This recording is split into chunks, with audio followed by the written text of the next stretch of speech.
Sa tila pamamaalam ng noontime show na tahanang pinakamasaya sa ere, maugong ang usap-usapan at espekulasyon kung anong noontime show ang ipapalit sa umano'y mababakanteng time slot nito, kung sakaling hindi na nga ito tuluyang bumalik at maghatid ng saya sa oras ng pananghalian. May mga espekulasyon kasing naglulutangan na baka rebranding lang ang gagawin ng show, o baka naman magpapalit lang ng program title.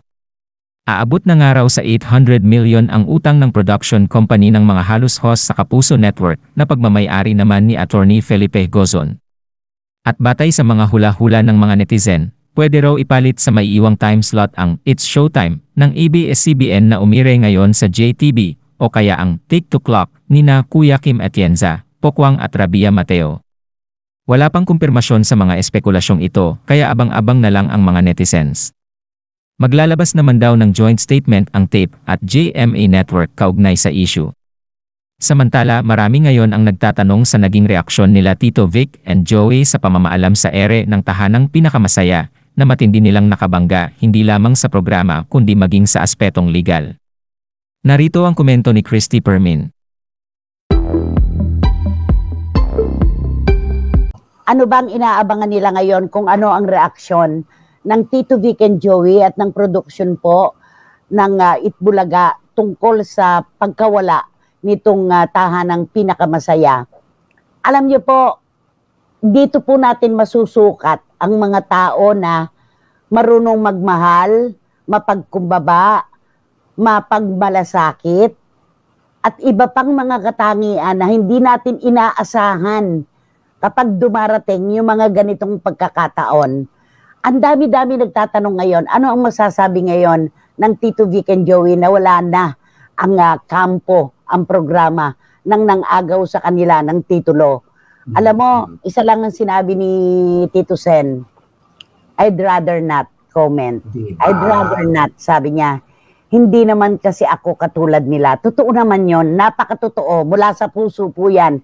I'd rather not, totoong-totoo, bakit ka pa nga naman magsasalita? Samantalang wala ka nang dapat pang patunayan. At yung hindi naman kasi ako o kami katulad nila, totoong-totoo po yun. Dahil mula po nung umalis ang Tito Vic and Joey sa Tape Incorporated nung May 31 yan, ano? Nung May 31. Last year. Wala po kayong narinig na anuman, kundi inilaban po nila, inilaban lamang ng todo 100% ang kanilang karapatan para sa titulo at para sa lahat ng rekotitos tungkol sa programa. At naipapanalo naman nila. Kaya lang nag-apila pa sa Court of Appeals ngayon, petition for review, itong Tape Incorporated. Ano masasabi mo, Romel?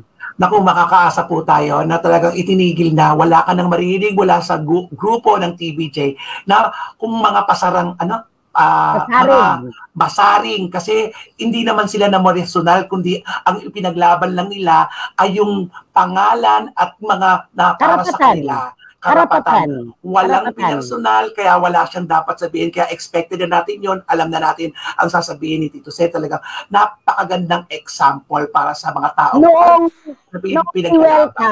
i-welcome ng TV5 ang Tito Vic and Joey sa ating istasyon, nakita rin natin ang pagluha nila. Pero luha yun ng kaligayahan. Dahil hindi po nagtagal, tinanggap sila ng buong puso ng TV5. Ang Itbulaga, ang kanilang mga Dabarkads, ang lahat ng Dabarkads at ang buong production staff. Ikukumpara po natin sa naganap noong Sabado. Grabe talaga ang hagulgulan. Ako natutok ako kay BMT, kay Batang Maynila to. Ipinalabas niya talaga yung off-cam, yung sa likod ng camera. Talagang nakita natin na andun yung sobrang sakit at maiintindihan po natin yon. Ang nakakapagtaka lamang, ilang araw bago po naganap ang pagsasarado ng programa noong Sabado, yung pong mga taga-depensa nitong tahanang pinakamasaya ay kung ano-anong palutang pa po ang pinalulutan talaga. Keso si Alden Richards ay papasok na bilang host ng programa. Isang napakalaking sorpresa daw po ang bubulaga sa sambayan ng Pilipino mula dito sa tahanang pinakamasaya. Isang sorpresang ang nangyari. Sorpresa pala ng pagsasarado. Nakakalungkot, di ba? Correct. Umasa, pinaasa lahat ng mga taong nanonood na palutang na mataas ang rating, di ba? Yun yung mga dahilan ng mga... Mataas ang rating, punong-puno ng advertisement, di ba? Sana naging totoo na lamang kayo. Hindi yung ang ibina-vlog ninyo ay kulelat ang Tito Vic and Joey, kulelat ang Itbulaga. Number 1 ang tahanang pinakamasaya. Walang commercial ang Tito Vic and Joey, samantalang ang dami nang nagre-reklamo na ang dami-dami talaga, halos hindi na magkasya sa programa. Tapos sasabihin pa ninyo ganyan. Kung nagpakatotoo kayo, dapat ay walang nagulantang, walang nagulat kung bakit nagsara ang programang ito. Yun lamang yun, nagpakatotoo dapat kayo. Inamin ninyo kung ano ang totoong sitwasyon ng inyong programa. Hindi yung puro kayo pamemersonal, di ba? Puro personal. Samantalang ang Tito Vic and Joey, hindi naman kayo pinipersonal. Ang mga Dabarkads, walang namemersonal sa inyo. Ipinakipaglaban lang nila ang para sa kanila ay kanila talaga, yung karapatan. Okay, magbabasa ako ng maraming mensahe. May mga natuwa sa pagtatapos ng programang Tahanang Pinakamasaya na inisip na sila ay isang kalaban. Pero yung totoo, lahat sila nag-effort kung paanong mapapasaya ang mga sumubaybay sa kanila. Oo, tama ka naman dyan, Iram Lia. Kaya lang talagang hindi talaga sumuwak sa ating manonood di ba? Ayan. It is never wise to wish for another's misfortune, but indeed, life is like a boomerang. Sabi ni Wating-Wating ng London. Ayan, ako napakalinaw. Okay, lesson learned from Tahanang Pinakamasaya. Be true, be kind, be humble. Otherwise, life will teach to humble you. Kahit nasa matayog kang network at kamal-kamalang salapi mo, ang Panginoon ang magtuturo sa iyo ng tamang lugar mo sa buhay. Sabi ni Catherine Amos ng Sydney, Australia. At Ferdy and Jojo De Leon, maraming salamat sa text ninyo. Yan ang sinasabi nilang sorpresa, ang pagkawala ng tahanang pinasara. Yan nga ang malaking sorpresa, sabi ni Eddie Letada. Hindi po natin maiaalis sa ating mga CFMers at sa ating mga kababayan yung mga ganitong komento dahil meron po tayong naaalala kasi. Nakita ninyo at doon sa pagsasara ng programa, hindi kami nagkomento ni Romel ng sapat para kurutin sila. Dahil you don't kick a dying dog, sabi nga. Hindi mo na sinisipa ang nakabulang tana.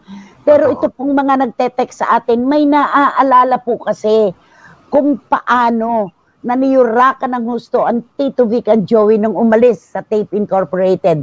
Ngayon nga, yung utang na sinasabi, kung magkano, hindi naman natin alam kung gaano talaga, kung ilan daang milyon. Aba, binulsa daw ni Mr. Tony Tubiera at ng Tito iba na naman kwento. Meron na naman silang mga kwento. Magpakatotoo na lamang po tayo. Kapag ganyan na ibinababa na po ang kurtina ng entablado, wala na tayong maaaring dapat gawin at tanggapin, kundi ang katotohanan na nagsarado na talaga. Ganon lang yon. You reap what you sow. Naway mabigyan po ng ibang projects ang mga host at mga taong nasa likod ng camera. Kawawa din naman po sila. Tama nga po ang hula ng nakararami na hindi ito magtatagal. Sabi ni Dan Clavesillas, kasi nga ang akala natin matatapos ang kontrata nila bilang kasi 'di ba sa December pa. Yes, nanay, sa December. Opo. Oo, black timer po kasi sila, bumibili lamang po sila ng oras sa GMA. Ang alam po natin, ang kontrata ay magtatapos pa sa GMA 7. Pero alam mo totoo yan kapag ikaw ay negosyante at palalim ng palalim ang daan, hindi mo nahihintayin mas lumalim pa para kainin ka ng buong buo. Tama yun Tama yun. Ano nga ang sabi? Kailangan nila talagang magbayad ng napakalaking halaga para sa airtime. Yes. Yun, di ba? Ang babayaran kasi sila. Kaya, di ba napag-usapan na natin yan dati na para may karapatan ang GMA na magpatigil ng kanilang programa kasi nga, naman, malugi ng malugi. Hindi po pwede yun. Hindi dapat kapag may mga nagba-black time, kapag malalim-lalim na yung utang, pinahihinto na. Hindi po pwede yun sa mga network. Syempre, kailangan pakinabangan nila yung oras na pinarerenta nila nang wala naman silang pakinabang. Ganun yun.